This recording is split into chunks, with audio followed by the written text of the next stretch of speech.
Here comes your pre-market summary for Tuesday, January 17th. Futures back in the red so far this morning, ever so slightly, coming off a nice positive finish, if you remember, back on Friday going into the long weekend. More inflation-related data to come this week in the form of producer prices. That's coming up tomorrow morning at this time tomorrow morning, in fact, at 8:30. We'll get December PPI. CPI, if you remember last week, was the big headliner, in line with expectations right across the board. That had tech stocks and yields specifically back to the upside, yields downside going into the weekend. Here's how futures are shaping up so far this morning. 0.33 for the S&P 500 in negative territory. We also have the Dow back to the downside as well, 0.35 negative as well. The NASDAQ about 0.5% back in negative territory. Here's the look for the TSX here in Toronto, 0.19 positive, 0.75 for crude oil positive as well. Mixed session so far, but what a move for crypto over the weekend.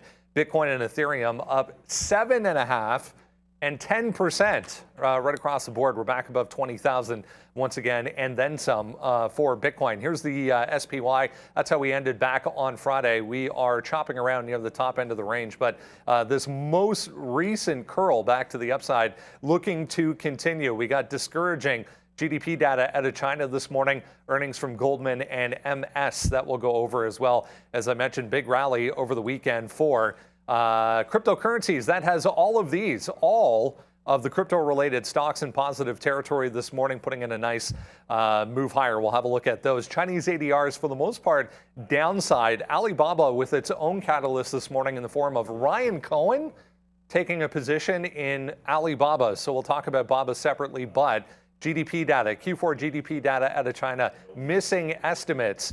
This as well out of Davos. It's also Davos week over in Switzerland. Vice Premier saying that China is open for business. Everyone is welcome. So a little bit of positive momentum there. Goldman out with earnings this morning, 69% decline in Q4 profit. We'll talk about GS coming up here. A little bit of a minor note here for Tesla as well. Hertz going to launch 25,000 EV rentals throughout Europe with Uber. So Uber drivers able to get a Tesla or a Polestar in that deal. Amazon back on watch as well. Positive note here from Wedbush this morning, 5 to 10% more upside for not only Amazon, but the entire tech sector. Morgan with earnings, and we're watching this MGOL. If you remember, a little tiny low float IPO from Friday. Grab that watch list, guys, coming out to you right now. QR code, bottom of the screen. We'll see you at 8:30 on TraderTV.Live.